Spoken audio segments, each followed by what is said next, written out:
Hi Stu, and welcome to week 9's assignment. We're going to be looking at desktop publishing this week, and it involves you designing and making a YouTube thumbnail. During this week's assignment, you'll be learning how branding can be used in desktop publishing to attract attention, and you will gain a knowledge in how Canva software can be used to design a YouTube thumbnail. The success criteria will be that you will be able to select appropriate ideas to promote a brand, and you should be able then to demonstrate a knowledge and understanding of using the software to create thumbnails which have impact. Before we get started on developing your design ideas, it's important to know how you go about designing something. So you've got to learn how to structure it and lay it out. Now, using elements and principles is the way that we do this in desktop publishing. You may remember that last year in S1 you used a lot of these techniques to create posters, and the posters were designed to be easily read and interesting to look at. Now, elements and principles are the building blocks used to create desktop publishing items. So if you think of the elements as being the things that you almost put on like an artist's palette, and those are the items that you can actually physically use and create things like posters and drawings and magazines and website designs. But how you actually use those items is the key. So in other words, how you lay them out. So the principles of design are thought of as what we do with those elements. And if you look at things on the right hand side, these are not just elements and principles. Some of these are desktop publishing techniques. So things like copy and paste you will know of already. A gradient fill can make something look a little bit more interesting than just a flat colour. It can also give something a little bit of depth as well. We can do things such as rotating items. We got things called crop. Now that's where we would take a drawing or an image and take it away from its background. That can be very useful if we want to drop it onto another background. And then things such as text wrap, which maybe you're not going to use quite so much of in your thumbnail, but they're quite useful. So it means that we can see that the text here is attached to the image, whatever that may be, beside it. Text along a path, again, not maybe something you'll use within your thumbnail, but an interesting way of adding text to something to make it look more attractive. You will be using things such as contrast. Now, contrast on a page is used in different ways. You can use color, you can use shape, you can use different types of font. So there's all sorts of ways you can create a contrast. And as you can see on here, we've got red squares and a blue circle, which not only is it the color that's contrasting, but it's the shape as well. If you wanted, you could use harmony. Now, harmony is where we use colours that are similar on a colour wheel, so beside each other generally, and that would then give you a more sort of softer look to your thumbnail. And it depends on what it is that you're actually doing and what it is you want to advertise, but that might be something you need to consider too. And lastly, as we can see here, alignment. This is how we make the text on the page tie in with all the other articles or bits and pieces that are on the page. So for example, here we've got all these boxes aligned, which keeps them looking organized and tidy and easier to read. If we had things scattered all over the place, then it tends to make our eyes move all around the page, and it just makes it a little bit more difficult to look at. The other thing you might consider are things like white space. So if you look at the gaps which we've got between the paragraphs here, that just separates out the text a little bit and makes it a wee bit easier for you to be able to read the information when you're looking at this slide. If I'd made it smaller text and pushed it all together, then it's going to be much less interesting and more difficult to read. Now, during the course of the first couple of slides, I've been talking to you about thumbnails. It might well be that you don't know what a thumbnail is. Now, thumbnail is, as its name suggests, a very small graphic that we're going to be using, and it can be used to represent a larger image but just maybe doesn't have so much detail on it.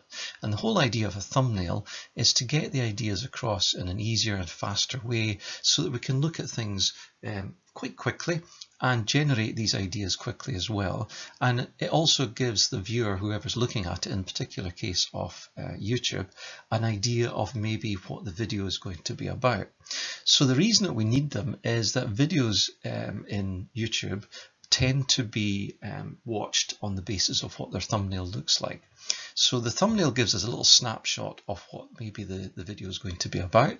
And YouTube is primarily a platform where people who watch the videos look at the thumbnails before they actually click on them. So if you can make your thumbnail much more relevant and interesting to look at, and also depending on how you do that, the more clicks you get on them, then the higher up the levels your YouTube clip is going to be. So it's a good way for YouTubers to get more money in and get people to look at their products. The main goal of the thumbnail then is really to get the maximum number of clicks that there would be. And the kind of things that you can do to help that are listed down here. So we've got things like the content is accurately portrayed. You've got an audience which are hopefully excited to look at the video clip that you've got. So that might well be to show them how to do something, or to talk about a software, or it might be a beauty product or whatever. It doesn't really matter, but it gets the person looking at it a little bit interested in what it is that they're going to be seeing. So if you can draw the audience's interest in, then you can do things such as making sure that they follow you. They could also watch other video clips, and then obviously you're going to create more money from doing that. The kind of thing I mentioned earlier, take advantage of white space, so don't necessarily try and cram as much as you can onto that little space. Remember, less is more sometimes, so think carefully about the text that you're going to put on there, and that's going to be part of the key to making a good thumbnail. The image has to be good, the colours and the way you've laid it out has to be interesting, and then you use thumbnail templates as mentioned at the bottom here. So you can see some that are over on the right hand side here. When you go into the software, there'll be thumbnails other people have created. Use those as a guide to help you come up with maybe a design that maybe is a good start, but not necessarily exactly what you want. And it means then you can actually set about starting with some things on the page and then just adapt and change them as you go. So what makes a good thumbnail? Well, we've had a wee look at some things that could help, but including a title to deliver context. So there's a small thumbnail which is obviously advertising what the product is, but you have to be able to get a piece of information onto there that's going to give a bit of a hint as to what it is going to be about. So in this case, obviously, it's going to be Study with Me. Now, it doesn't have to be a long, rambling bit of information. It could be something as simple as that. So that might be enough just to get somebody, particularly who's looking at studying for exams or maybe over a course, they may want to go and look that up on YouTube, and they might see this, and that might be enough for them to click on it. So a good tutorial would have a little bit of information about what it is, and it might even have an image which basically is related to the topic that they're covering. This one is a bit generalized, but it gives you an idea. So the person who clicks on it will obviously have some sort of thing that attracts them to it. Now, the title may have a very short, sort of brief bit of information on it, but it has to have some sort of content which the audience are going to want to go and find out a little bit more on. So something eye-catching, maybe the colour, and that leads us on to the next one, which is the use of the font style. So if the font style in here was a little bit different, then it would stand out from the other Study with Me YouTube thumbnails that are out there. And if you can then create an audience for your brand and your content, it means the next time that you make a video clip or you upload something to YouTube, that if they recognize the style and the layout of what you've done, they're more likely to stick with it. Now, the best way of keeping an audience's interest alive is by being consistent. So keep the same font style. If you do decide to make something a little bit different, a bit more unique, then make sure that it is easy to read and that it's a good choice for what you're doing. So you want it to tie in with the image that you've got. Now, the next area we're going to have a little look at is how you can use contrast. Now, it might be that you've got a bright background, it might be you've got a dark background, but it depends on what you want the thumbnail to portray. So we've talked about the importance of having contrast, and on this particular slide you can see we've got the very dark black background and the bright orange writing stands out very well. Now that ties in with the colours of the images that we've got here as well. So think carefully about how you want to lay your one out. Using this to divide up spaces is quite good. It makes it a bit more interesting here. So it means we've got 3 images, but not just rectangular. And we've got the word divided up here as well, which means, again, it looks a little bit more interesting than it might otherwise. But you can also get things, as we talked about earlier, where it's harmonizing colors, such as maybe red and orange. So we've got red and orange continued throughout the whole thing here, which kind of ties the whole lot together. But apart from this, a background which is bright tends to be more beneficial, But what you want to have is a background that maybe has a colour in it rather than just being plain white. You can use textures and things as well, but an image obviously is going to give more information across. So using a relevant and a good image, so if you were going to be doing something about maybe baking, as you can see here, so how to make a chocolate cake, for example, then being able to get a person's interest just by showing them an image of one is a good starting point. So once you've got a good image, then get some text which kind of ties in maybe with the sort of style that you might pipe onto the cake. So if you think of the fondant that might be piped onto the top of it, that might be the style of it. And the colours that they've chosen kind of tie in with the cake as well. So think about the style that you overall want to have and the colour, the graphics, and try and blend them all together to make your image as attractive as possible. And this is the last slide that we're going to look at in terms of information that you need. So including an image of the face is a very important thing in a thumbnail. Now, looking at all the information that's out there on how to do a thumbnail, every single one of them suggested that you should have a face because you get a stronger connection with the person that's going to be looking at them. So if you share eye contact with somebody, if you think about how you talk to somebody when you're in school, you generally look at them when you're talking to them, and that gives them an idea that you're actually engaged with them. So by doing that, it helps you to communicate and get emotions of something across. Now, it doesn't have to be a sort of stand up or sit down pose. Most of the poses that you're going to have are going to be like the one that you see here, which is a little bit of an exaggerated pose. Now, if you want to do one of yourself and put that in, that is perfectly fine. If you want to look for one of a person with a particular pose that maybe helps to get the point across of your thumbnail, then by all means do that. What I've done as well is I've included some on a page later that you can use and adapt and put those into your thumbnail if you wish. But it doesn't have to be a person, it might be a character. So maybe you're using a cartoon character or like the pixel character that you did last week. If that's something that you're going to do a YouTube clip about, then by all means use that. Now, the main thing, as we've spoken about, is the list down here. So getting consistency, making sure all the items sort of tie together. Remember that you're trying to look at, if you're going to be producing something on YouTube, you're going to be looking at competing with other people. So you want to make sure that yours is sort of equal, if not better, to your the other competitors that are on the market, depending on what it is that you're doing. So if you're looking at a particular area, so if it's baking cakes, you look at all the competitors that are baking cakes and how did they make their thumbnails and so on. And also remember that your thumbnail is going to be for a small screen, because most of the items that are looked at will be using a mobile phone. So if you put too much information, say I fill this here with lots of text, then if I put it onto a small laptop or a phone even, then it's going to be very difficult to see the information that's on there. So you want to make it very quick to get the information across, and you want it suitable for small screens and possibly large screens. Right, second year, you'll be pleased to know that we're just about ready to get started and make your thumbnail. However, we've just got to do one more thing. We've got to get a Canva software account downloaded. Now, we're going to use Canva just because it's one of the sort of most popular ones that are used, and I've had a look at a couple of them, and I think it's probably as good as any. It's free, so it means you can create your thumbnail sort of software account.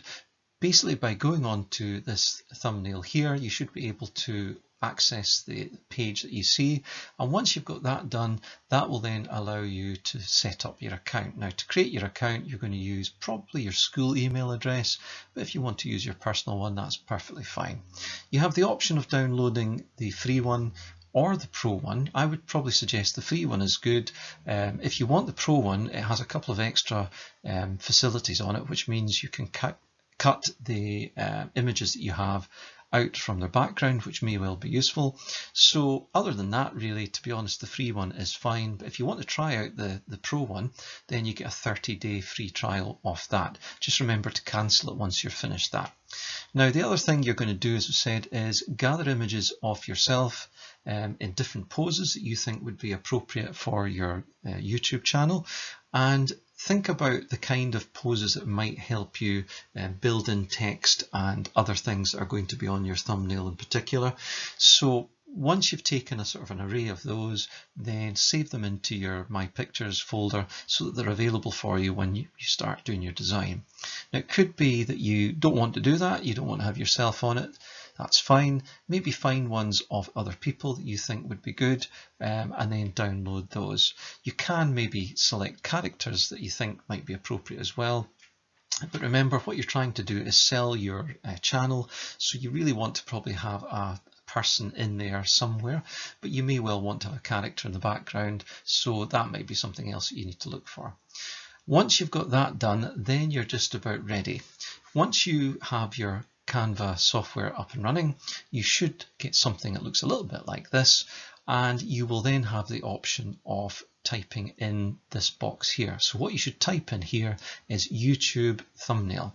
That will then give you the option of creating, or looking at certainly, different thumbnails that have already been done. I would probably have a look at those just to get an idea of how they look and what kind of things you'd be expected to do. Once you've got that done, then you're basically ready to get started. On this page, I have cut out and placed a few items that may be of use to you. So these are of people that I've posed in certain positions to make it maybe look as though they're looking at something. You can certainly use those if you wish, and they will be able to be copied if you download the desktop publishing presentation I'm doing just now, or what you could do is take a screen grab from the presentation and then cut out the image that you want to use. Remember, you can flip the images round as well, so you can see here this is the way that Super Mario was, and then I flipped it around that way, or you can do it the other way. This lady here could be flipped round, so she's kind of looking in the opposite direction if that's what you wanted to do, and it's the same for this gentleman here. He could be flipped around so his hand was coming up the opposite way. So it may well be that you could adapt them and change them. Remember, you don't have to have the whole person. You might cut them off at this level to make them larger, or you can change the colour of them. You can do all sorts of things. So you'll be able to see that from the information that you're going to be looking at shortly. You're now on to the task itself. So you should have the software open, you should have your thumbnails, sort of ideas of what you're going to do, you should have a topic in mind of what you want to look at, and you're ready to get started. You've got images at the ready, so it's really just a case now of looking at the video clips to see how that is actually done. Now you're going to create a YouTube thumbnail for your channel. It's made up, remember, unless you've got your own channel already, in which case then have a go at making one for that. What you should now do is click on the video links, and you'll get those by simply clicking on this one here or this one here. So I've just done two of them because I thought there's some interesting points that both of them make that might be quite useful for you. And there is also here a free bit of software that you can use to remove images from a background. Now that's mentioned, I think, in this video here, so it'll make it a little bit easier for you then to navigate. Once you've got your idea sorted out, then your thumbnail has to have the elements and principles such as alignment or contrast. So think about how you're laying it out. Don't just chuck it all on the page and hope it's going to look good. Try and make it using the elements and principles that we spoke about earlier, and also some of the tips that the guys on here will give you. And also what I'd like you to do is include the design and technology logo. Now the logo is going to be there available for you. It doesn't have to be large, it might just be a small thing that you just put in the corner here. So it's just going to be a little bit of branding just to show that it came from our department, if you like. So it's just something that's going to be an area you need to think about and consider how you're going to use it. You might be able to use it in the lettering, or you might be able to position it somewhere where it's not so obvious, or you might want to use it as part of a larger sort of design that you've done. It's entirely up to you. Now that you've finished the initial information and worked your way through and hopefully completed your thumbnail design, you should download it using the software. If you save as a JPEG, it's probably the easiest way, although I think they also suggest PNG. Either is fine. Probably JPEG is a smaller file size, so maybe use that. Once you've downloaded it, then save it somewhere. So you've got it to hand, and then you're going to upload it and click on the hand in button in Teams by Sunday the 14th of March. Now, the Design and Technology Department are working in school, as I mentioned to you before, so it may well be that your teacher is not able to get back to you straight away if you've got a question, but please do post your questions on the team and then we'll respond to them as soon as we can. Okay, thank you for listening to me and good luck with your design.